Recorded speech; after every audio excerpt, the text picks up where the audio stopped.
안녕하십니까. 인도태평양 전략연구원에서 방영하고 있는 공작권TV 그레이트게임입니다. 저는 인도태평양 전략연구원의 대표 최수용입니다. 오늘도 저희 방송을 시청하시는 전국 원근 각처의 대한민국의 국민 여러분, 또 해외에 계시는 동포 여러분, 한 분 한 분께 감사의 말씀을 전해 올립니다. 자, 제가 오늘 드릴 말씀은 중국 이야기를 좀 전해드리고자 합니다. 다름이 아니라 중국의 대도시에서도 아사자, 즉 먹지 못해서 굶어 죽는 사람이 급증하고 있다는 이야기를 전해 올릴까 합니다. 앞서서 오늘 저의 절친한 동료 공작관께서 귀한 말씀을 하나를 보내주셨습니까? 부처님의 말씀이라고 하는데, 삶의 길에서 자기보다 낫거나 동등한 사람을 찾지 못하면 단호히 홀로 가라. 어리석은 자와의 우정은 없다.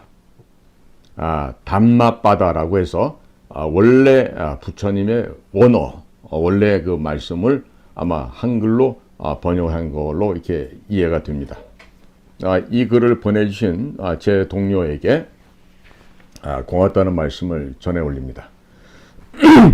이야기는요, 살아가면서 적어도 자기보다 월등하거나 적어도 동등한 그런 수준의 사람을 찾지 못하면 그들과 함께 하지 말고 외롭더라도 단호하게 홀로 가라라는 의미가 되겠습니다.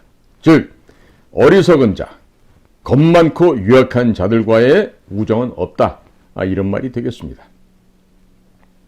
이 이야기는 최근 들어서 우리 사회에도 적지 않은 경종을 울려주는 그런 그 격언으로도 우리가 활용해도 좋겠다, 이런 생각을 하고 있습니다. 이번엔 중국에서의 우리의 그 첩보망으로부터 올라오고 있는 중국 내부 동향에 대해서 말씀을 드리겠습니다. 현재 중국의 대도시에서 굶어 죽어가는 사람이 급증하고 있다는 이야기가 오고 있는데, 다리엔, 상하이, 칭다오, 웨이하이, 광저우, 이런 도시들은 중국의 해안선에 위치하고 있는 아주 특급 공업도시이고 산업도시들인 대도시인데, 이 지역에서 사람이 죽어간다고 하면 과연 국민 여러분께서는 믿을 수가 있으시겠습니까? 그런데 이 믿기 어려운 사실들이 사실로 실제 상황으로 벌어지고 있다고 하는 것입니다. 지나간 3년 동안에 중국 정부는 제로 코로나 정책을 추진하면서 전 지역을 봉쇄를 했었습니다. 그러다 보니까 내부에서 무슨 일이 어떻게 벌어졌는지 외부로 안 알려주고 있죠. 자, 그렇게 되니까 세계 각국에서 중국에게 물건을 생산해달라고 주문을 하고 돈을 보내도 물건을 받을 수가 없고 돈을 떼이는 그러한 상황들이 속출하게 됐습니다. 자, 그러다 보니까 이제는 중국 측에게 주문을 더 이상 하지 않는 상황도 지금 도래했다고 하죠. 물론 이런 과정 속에서 미국이 중국에게 대중국 제재를 취함으로 인해서 중국이 어려움을 당하는 것도 10분 이해가 갑니다만, 그것이 아니라 하더라도 이제는 국제사회에서, 국제시장에서 중국을 버리는 일들이 비일비재하게 벌어지고 있다는 것이죠. 자, 그러다 보니까 대도시에서 많은 제품들을 제조 생산하던 이런 업체들이 줄도산을 하고 있고, 또 해외에서 투자했던 기업들도 중국을 떠나서 중국 아닌 제3지역으로 지금 공장을 이주하고 있다는 점입니다. 자, 따라서 이런 일이 벌어지다 보니까 그동안에 한 3, 40년 소비 수준이 한껏 높아졌죠. 중국이 중국식 특색을 가진 사회주의라고 하지만 가서 보면 자본주의적인 그런 생활 패턴이 이미 다 정착이 되어 있습니다. 그러니까 소비 수준이 한껏 높아져 있는데 중국의 이 중산층들이 일자리가 갑자기 사라져 버린 겁니다.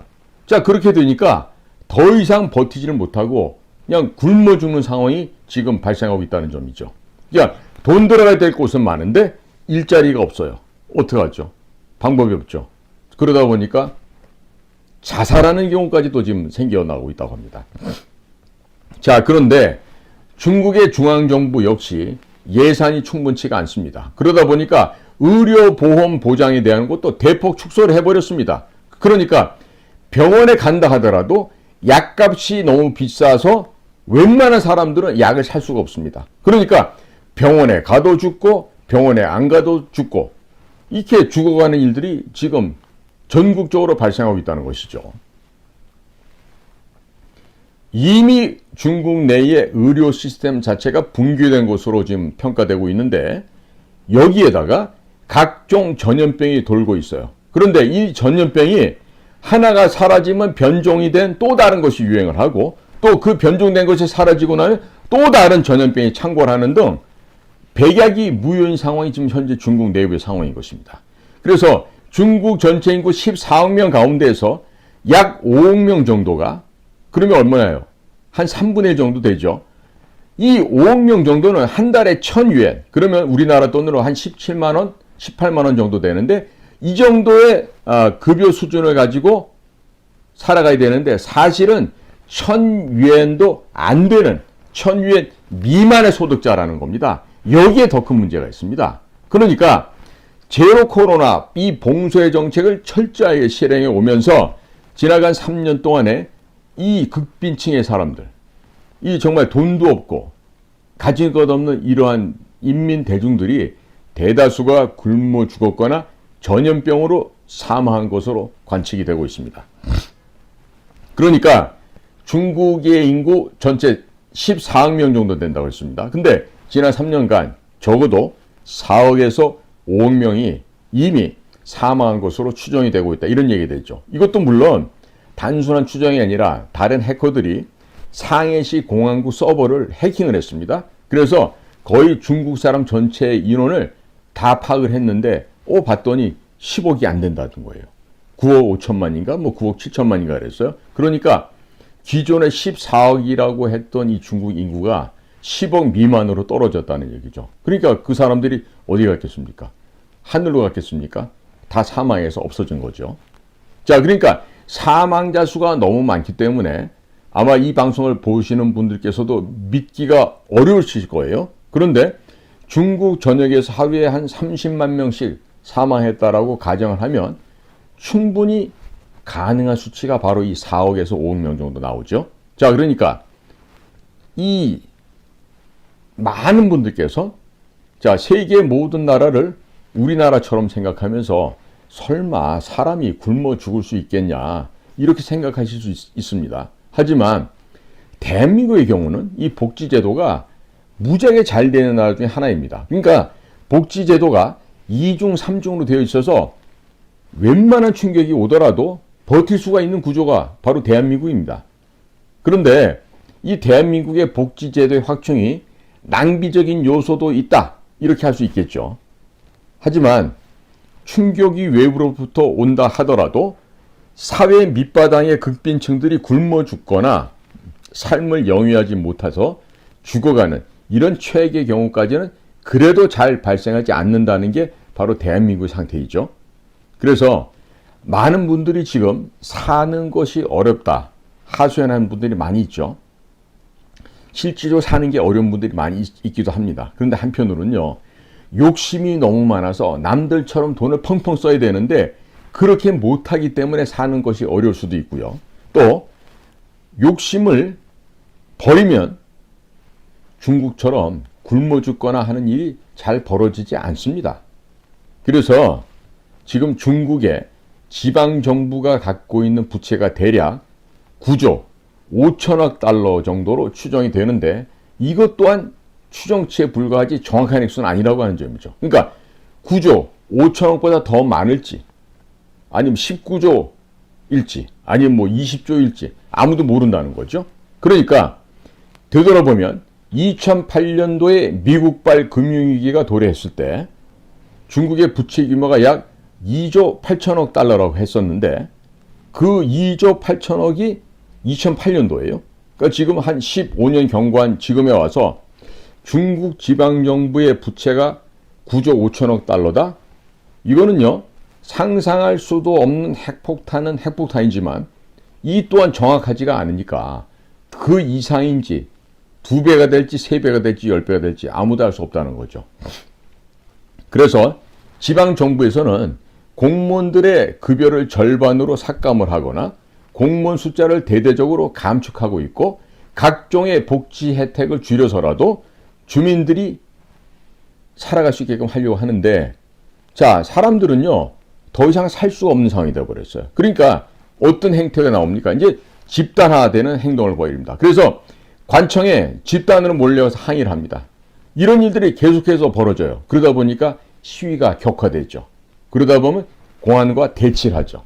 그러다 공안은 이 일반 사람들을 진압을 하게 되죠. 그러다 총을 발포하는 상황까지 되고, 그렇게 되면 집단 폭동으로 급반전하는 이런 일들이 계속해서 증가하고 있다고 합니다.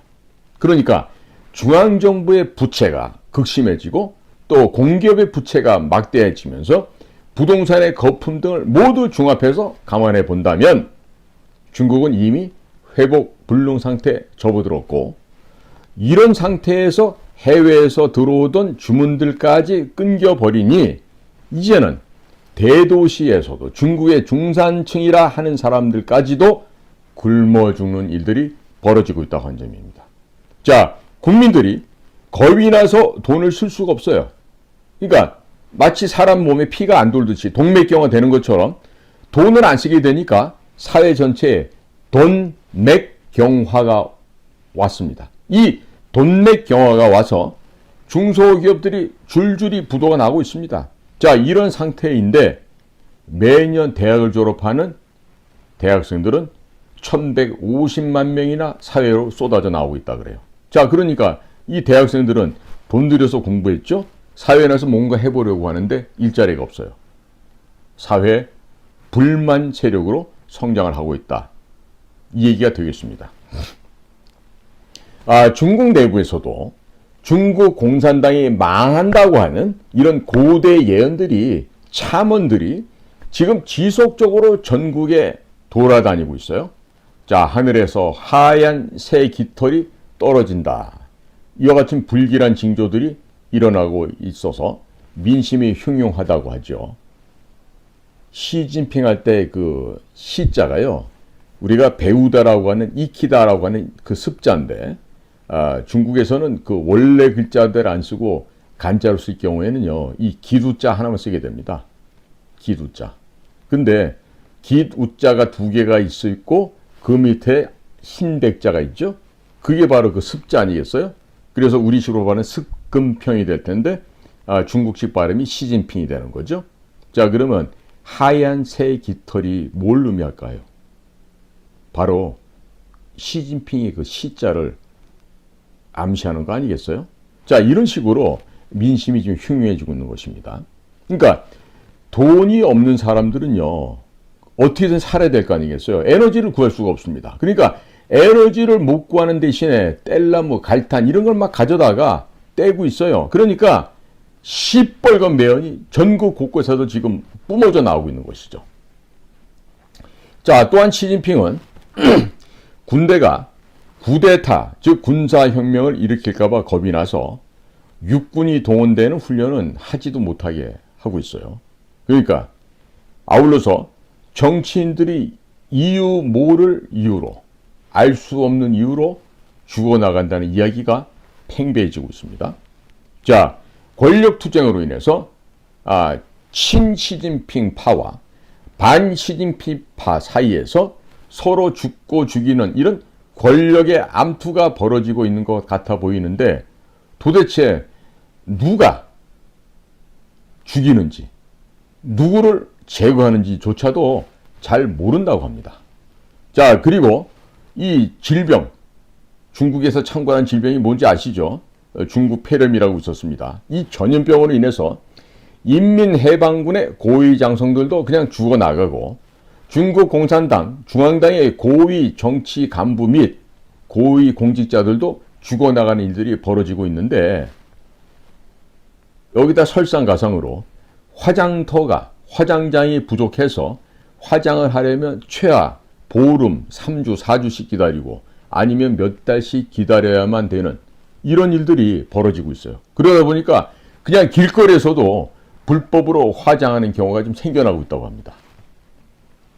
그런데 이러한 중국의 내부 사정은 언론을 통해서 공개가 전혀 되지 않고 있습니다. 그러니까 우리가 정확하게 알 수는 없겠지만은 삼성전자와 SK 반도체가 반도체 판매 부진으로 인해서 적자가 발생하고 있다는 이 이야기를 감안해 본다면 중국 내부에서도 다양한 이유로 인구가 급감하였고 전자제품을 소진할 수 있는 시장이 역시 3분의 1 토막은 다 날아간 것이 아닌가. 그리고 3분의 1 토막이 났다는 것이 사실인 것으로 보여진다. 이러한 평가가 되겠습니다. 시진핑 역시 중국의 내부적으로 지금 축적되어 가고 있는 이 불만을 해외로 돌리기 위해서는 전쟁을 할 수밖에 없습니다. 따라서 대만에 대한 침공 준비를 하라고 지시를 이미 하였지요. 그런데 윤석열 대통령이 대만 문제를 언급하면서부터 대만보다 한국과의 전쟁을 준비하는 쪽으로 방향을 급선회할 가능성이 높아지고 있고 한반도에서도 전운이 감돌 수도 있다고 하는 점입니다. 자, 중국은 지금 죽어가는 송장이에요. 그냥 봉쇄해 두고 이대로 5년만 지나면 회복 불능 상태로 들어갈 수밖에 없습니다. 그런데 우리 대한민국에서 특히 윤석열 정권에서 이 대만 문제에 만약에 중국이 대만을 침략할 경우에 대만에 지금 함정 한 척이라도 보낼 능력이 됩니까? 안 됩니다. 그런데 괜한 말을 꺼내서 중국이 우리 측에게 전쟁을 걸어오도록끔 시비를 걸어온 일이 없도록 조심을 해야 되겠습니다. 자, 죽을 때가 된 사람은요, 눈에 보이는 게 있습니까? 없습니까? 눈에 보이는 게 없습니다. 그렇기 때문에 같이 죽자고 덤비면 곤란한 상황이 발생할 수가 있습니다. 자, 만일 중국이 미친 척하고 대한민국을 향해서 1000발 정도 미사일을 발사하게 된다고 가정을 해본다면 과연 우리 현재 상황에서 그와 같은 중국의 침략을 막을 준비가 되어 있는지 제가 묻지 않을 수가 없습니다. 자, 그리고 현재 대한민국 영토 내에 거주하고 있는 적지 않은 중국인들이 있죠. 그 중국인들을 동원해서 방화, 테러, 살인, 생화학무기, 살포 이런 각종의 다양한 테러를 가했을 경우에 윤석열 정부와 대한민국의 군 경찰은 이와 같은 후방에서의 교란 난동을 막을 능력이 있습니까? 과연 이런 테러를 방지할 수 있는 대테러 역량을 충분하게 보유하고 있는지 제가 묻고 싶습니다. 경찰의 총수 윤익은 씨가 중국 사회관에서 아이러니하게도 법학 석사를 취득을 해왔고 또 이태원 사고 당시 보여줬던 윤익은 경찰청장 및 그 밑에 있던 경찰 간부들의 행태를 봤을 때 이 경찰에 매우 이상하죠. 그리고 이렇게 이태원에서 참극이 벌어졌을 당시에 펜타닐이라고 하는 마약의 후유증으로 보여지는 청색증, 시신에 푸른빛이 감돌게 된 그 청색증을 수없이 많이 발견했음에도 불구하고 이미 그러한 펜타닐이 광범하게 살포되었음에도 불구하고 경찰은 수사 결과를 발표함에 있어서 중국에서 건너온 펜타닐이라고 하는 마약이안을 쏙 빼버리고 150명이 넘는 사람들이 좁은 골목에서 모두 압사로 죽었다고 발표를 했습니다. 이 모두 거짓말이죠. 거짓말입니다. 그러면 경찰청 안에 중국 공산당에 의해 포섭된 자들이 많다 적다. 많다는 사양이죠. 그러니까 중국 공산당에 포섭된 자들이 질비하게 지금 경찰청 내부에 깔려있다. 이런 이야기가 되겠습니다. 그럼 국가정보원 안에는 없을까요?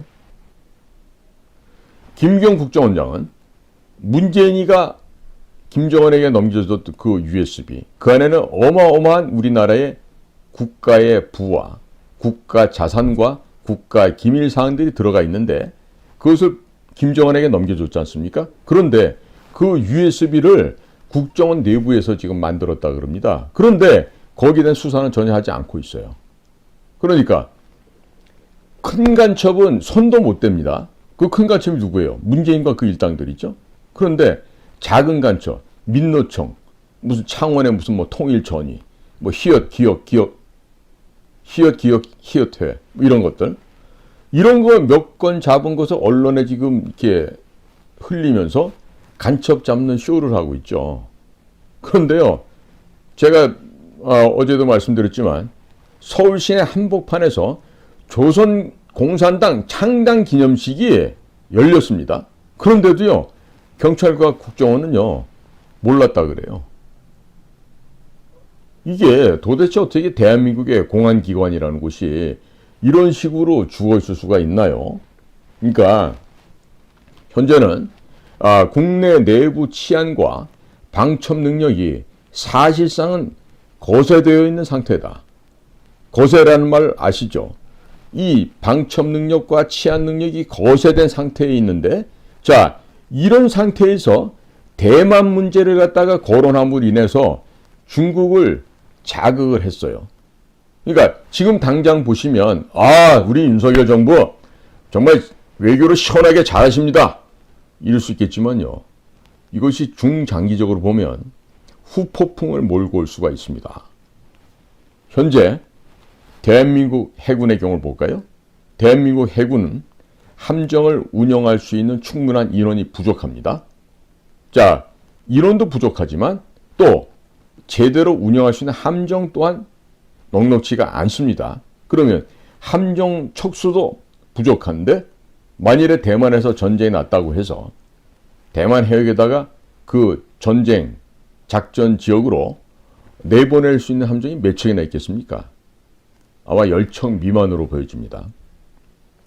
솔직하게 대만까지 내려갈 수 있는 그 여유분의 함정은 없다고 얘기하는 것이 오히려 솔직한 답변이 될 것입니다.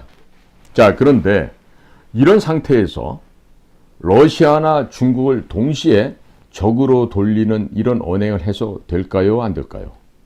삼가야겠죠. 실제적으로 대만 문제에 개입할 능력이 없으면서 말로만 긁어서 부스럼을 만들면요, 지금 나토가 됩니다. 나토가 뭡니까? 북대서양 조약기구인데 그게 아니라 no action, talking only. 행동은 없고 말만 짓거리는 이런 게 되는데, 이렇게 되면 얼마나 사람이 우스워지게 됩니까? 자, 윤석열 대통령이 정말로 진짜로 대만 문제에 개입을 하고 싶으시다면 성인지 예산으로 책정된 30조 원 전액을 국방비로 돌리고 함정을 대대적으로 건조하고 부족한 병사 숫자를 채우시기 바랍니다. 그리고 해군 특수전 여단 같은 그런 병력들은 지금보다 10배 이상 지원하고 강화시킬 필요가 있겠습니다. 그리고 대만 비상사태 시가 발생할 경우에 대한민국 상선을 보호하기 위해서 필리핀과 협의하여 필리핀 북단 섬 지역에 우리 해군 기지와 공군 기지를 건설하시기 바랍니다. 그리고 필리핀과 베트남에게 우리 대한민국 국군이 보유하고 있는 중고무기를 대대적으로 판매하고 우리 군은 신규 장비로 교체하는 이 일을 동시에 추진하시기 바랍니다. 철학 없는 정치는 망국의 지름길이라고 간디 선생이 말씀을 했는데, 윤석열 정권의 국방, 외교, 안보 전략이 무엇인지 지금 특징이 보여지지 않고 있습니다. 아무런 특징이 없습니다.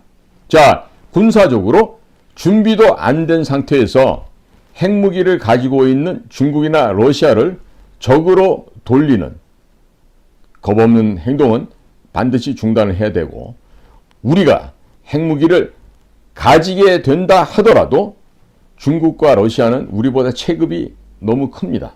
때문에 그들을 적으로 돌려 세우는 일은 우리가 없어야 한다고 저는 봅니다. 그리고 매우 중요한 점은 미국입니다.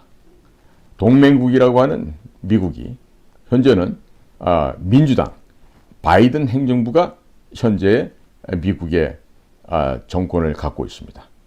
이 민주당 바이든 행정부는 우리 기업들한테 미국에 투자를 해주게 되면 뭐든지 다 해줄 것처럼 얘기했다가 IRA법, 그 다음에 반도체 지원법 등으로 대한민국 기업들의 뒤통수를 이미 쳤습니다. 자, 이러한 미국의 전과가 전력이 있기 때문에 미국의 핵 우산을 믿지 말고 한미 동맹도 우리 스스로 자력으로 우리 안보를 지켜나가겠다는 생각을 갖고 또 우리가 그렇게 실천을 해야만 하겠습니다. 이것은 독자적인 핵 무장과 꾸준한 군비 증강으로 인해서 우리가 독자적으로 전쟁 억지 능력을 키울 생각을 해야지 외부의 누구에게 의지할 생각은 버려야 된다는 말이 되겠죠. 자, 그리고 한미연합훈련 역시 별도로 실시해서 자, 투트랙으로 우리 군사력을 육성하시기 바랍니다. 그러니까 독자적인 우리 전쟁 억지 능력을 강화하는 한편 또 다른 한편에서는 미군과 연합훈련을 별도로 실시해서 한미연합군의 그 역량과 전투 능력을 강화, 발전시켜야 된다. 이 점을 강조를 드리고 싶습니다. 더군다나 대한민국은 4차 산업혁명에 필요한 모든 재료를 다 가지고 있습니다. 반도체, 배터리, 원자력, 전기자동차. 이 모든 기술을 대한민국이 다 구비하고 있기 때문에 유대 자본주의의 하수인 그들의 노예로 전락한 미국의 민주당 바이든 정권은 언제라도 우리의 뒤통수를 치고 이 기술들을 뺏어갈 준비가 이미 되어 있습니다. 얼마 전에 미국의 상무장관인가요? 회견장에 나와서 그랬죠. 미국은 반도체 관련한 산업에서의 A부터 Z까지, 알파에서 오메가까지 모든 것을 우리 미국이 장악하고자 한다는 얘기를 분명히 말을 한 적이 있기 때문에 우리는 지금 이 순간에 매우 우리의 기술을 지키기 위해서 조심해야 됩니다. 즉 우리가 한중 전쟁 혹은 한러 전쟁으로 밀어놓고 이 한반도의 위기가 도래하게 되면 이런 각종 첨단 기술 역량과 기업과 인원들까지 미국 쪽으로 슬그머니 가져갈 수도 있습니다. 자, 그러니까 우리 스스로가 지금 동맹이라고 해서 무조건 무턱대고 믿어서도 안 되겠고 바보처럼 전적으로 신뢰만 하다가 또 공수표가 되는 경우에 닭 쫓던 게 지붕 쳐다보는 꼴이 돼서도 안 되겠습니다. 이런 뒤통수 맞을 것을 대비해서 철저한 준비를 해야 된다는 점을 다시 한번 또 강조합니다. 현재 미국은 생사를 건 싸움을 하고 있어요. 어디하고? 중국하고. 그래서 이 미중 간의 패권 전쟁을 벌이고 있는데 자, 이 미중 간의 패권 전쟁이 진행되는 과정에서 이 큰 북극곰 러시아와 중국을 이렇게 떼어서 갈라놓아야 합니다. 자, 그런데 우크라이나에서의 전쟁이 지금 장기화되면서 이 러시아와 중국이 날이 갈수록 가깝게 붙어버리고 있어요. 자, 이러한 과정에서 미국은 페트로달러 석유 시장에 그들의 패권을 상실하게 되었습니다. 정말 바보 같은 짓을 한 건데 왜 바이든 미국의 행정부가 미국의 바이든 민주당 행정부가 이와 같이 페트로달러를 잃어버리는 페트로달러 패권을 상실하는 짓을 왜 했을까요? 왜 이와 같은 바보 같은 짓을 했을까요? 현재 미국은 과거의 미국이 아니고 어떠한 구체적인 국가 전략이 상실되어 있다는 것이 이번 러시아 우크라이나 전쟁에서 백일하에 드러나 있습니다. 미국의 전략 전술을 그대로 100% 믿고 그대로 그쪽에 의지하다 보면 우리 또한 낭패를 당할 수도 있다는 점을 우리는 잊어서는 안 될 것입니다. 페트로달러 패권을 상실해버린 미국은 반도체 패권, 배터리 패권, 원자력 패권을 빼앗기 위해서라도 중국과 혹은 러시아와 군사 충돌을 야기할 수가 있습니다. 즉 이와 같은 반도체 패권, 배터리 패권, 원자력 패권을 빼앗기 위해서 의도적으로 중국이 군사적인 충돌을 일으키게 하고 또 중국이 한국과 대만을 제거하는 그런 전쟁을 일으키는 공작을 펼칠 가능성도 있다라는 점을 우리는 간과해서는 안 될 것입니다. 미국이 대한민국에서 전개된 6.25 전쟁 당시 우리를 도와줬던 점은 대단히 감사하고 고마운 일이지만 우리가 이러한 미국만을 믿고 우리 독자적인 능력 없이 중국이나 러시아를 상대로 전면전을 벌인다. 이거는요 매우 무모한 실수입니다. 이런 실수는 결코 해서는 안 된다고 저는 확신하고 있습니다. 자, 그리고 미국과 소련이 자유민주주의와 공산사회주의 진영으로 갈라져 있던 과거 냉전 시절에는 전 세계에 미국과 소련이 중심이 돼서 중저가 무기를 엄청나게 판매를 했었습니다. 그런데 그러한 무기들이 이제는 세월이 지나 교체할 시기가 도래하고 있습니다. 그런데 러시아가 생산한 러시아 무기의 단점이 드러나서 과거 구소련제 무기를 구매했었던 나라들은요 지금 서서히 한국산 무기를 구매하는 쪽으로 좀 바뀌어지고 있습니다. 그리고 러시아 우크라이나 전쟁으로 말미암아서 유럽의 무기를 생산 제조하는 산업 생산 능력이 거의 완전히 붕괴되었기 때문에 유럽산 무기를 구매할 나라 역시 거의 없다고 보시면 되겠습니다. 자, 그러면 중국산 무기를 구매했었던 나라들도 중국의 1대1로 정책을 전개하면서 각 국가에서 벌였던 그 악행과 만행으로 인해서 반중 국가로 좀 변하고 있죠. 그러니까 미국 역시 중저가 무기 생산 능력이 거의 좀 소멸되어 있고 이번에 러시아 우크라이나 전쟁에서도 미국이 재래식 탄두나 포탄이나 이런 것을 지금 우크라이나에다가 지금 지원할 수가 없는 상황이라는 게 지금 아주 그냥 극명하게 지금 입증되어 버리고 말지 않았습니까? 자, 그러니까 이런 상태에서 한 10년 정도 가면요. 대한민국은 전 세계에서 무기 수출국 제1위가 될 것입니다. 그리고 이 무기를 수출하게 되면 향후 50년간은 최소 부품 수출을 해야 되고 또 이와 함께 원자력 건설 그리고 일반 또 도로 교량을 짓게 되는 건설 분야 또 문화상품 등이 한류 수출로 자동으로 함께 수출을 하게 됩니다.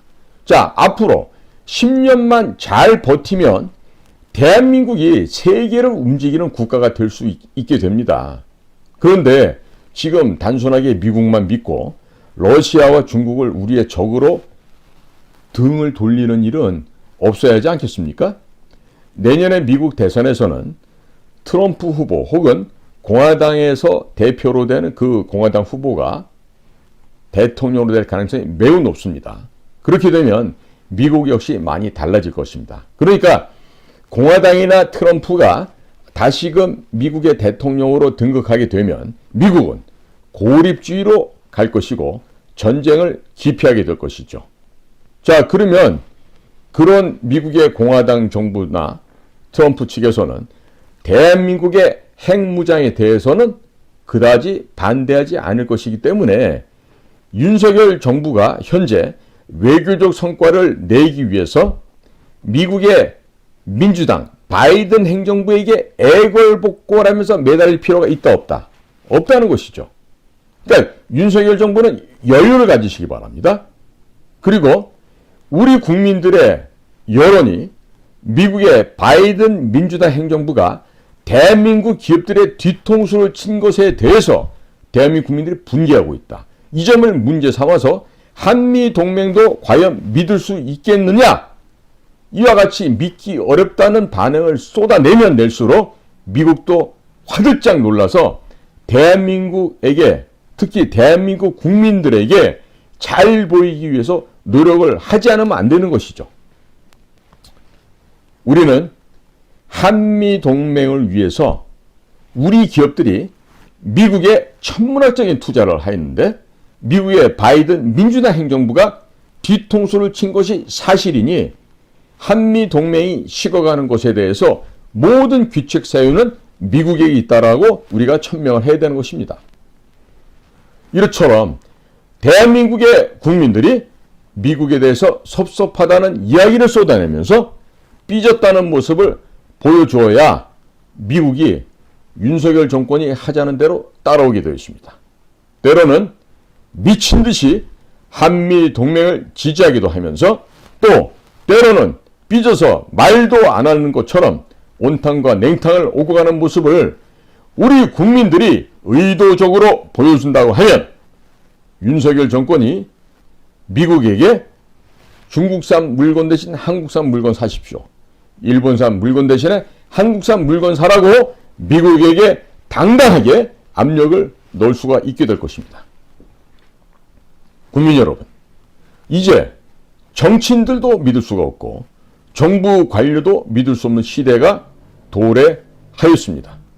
주권자이신 국민 여러분 한 분 한 분께서 정신을 차리고 그들을 감시하지 않는다면 언제든지 나라를 팔아먹을 수 있는 자들이 정치권에 있고 대통령실에 있다는 것을 국민 여러분께서 인식해 주셨으면 합니다. 이미 다 드러나지 않았습니까? 자, 대통령의 참모, 정치인들이 국익과는 상관없이 그들 스스로만의 사익을 추구하는 자들이고 또 윤석열 대통령 또한 그들이 올리는 가짜 정보에 속아서 엉뚱한 정책에서 서명을 할 수도 있습니다. 국민 여러분들께서는 박근혜 대통령이 탄핵되는 과정에서 박 대통령의 측근들 중에 얼마나 많은 중국 간첩들이 있었는지 잘 한번 생각해 보시기 바랍니다. 때문에 국민 여러분들께서 목소리를 내주셔야 됩니다. 싫거나 좋거나 여러분들의 의지를 소리 내어 주십시오. 짐승들도 짖거나 소리를 내는데 왜 사람이 소리를 내지 않습니까? 소리를 지르십시오. 참지 마시기 바랍니다. 현재와 같은 국제 정세 가운데서는 이승만 대통령 혹은 박정희 대통령이 계셨더라면 대한민국은 아마 이미 돈방석에 올라 앉았을 것입니다. 그런데 잘하는 것이라고는 시험치는 점수 잘 받는 그런 존재들에 불과한 서울대학교 출신들이 대거 대통령을 에워싸고 있다고 하니 혹은 외교부에도 질비하다고 하니 앞으로 적지 않은 어려움을 겪게 될 것 같아서 매우 염려가 되는 이 순간이기도 합니다. 윤석열 대통령님도 서울대학교 출신 참모들, 고려대학교 출신들, 연세대학교 출신들 많이들 내보내십시오. 진짜 고수들은 부산대학 출신도 많고 경북대학 출신도 많고 전남대학 출신들도 많습니다. 우리 지방에 과거 국립대학이었던 충남대, 전북대, 전남대, 부산대, 경북대 뭐 이런 그 국립대학들은요 정말로 우수한 자원들이 정말 가까이에 처해 있는 환경 속에서 간 우수한 엘리트 인원들이 너무나 많습니다. 그런데 그런 것들을 간과하시고 오직 서울대학교 나온 사람들만 유능하다라고 생각하시면 크나큰 실수를 하시는 겁니다.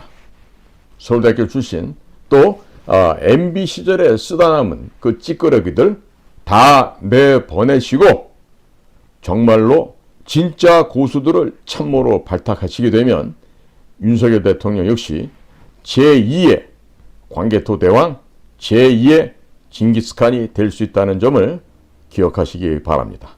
오늘도 인도태평양 전략연구원에서 방영하는 공작관TV 그레이트 게임을 경청해 주셔서 감사합니다. 저는 인도태평양 전략연구원의 대표 최수영이었습니다. 감사합니다.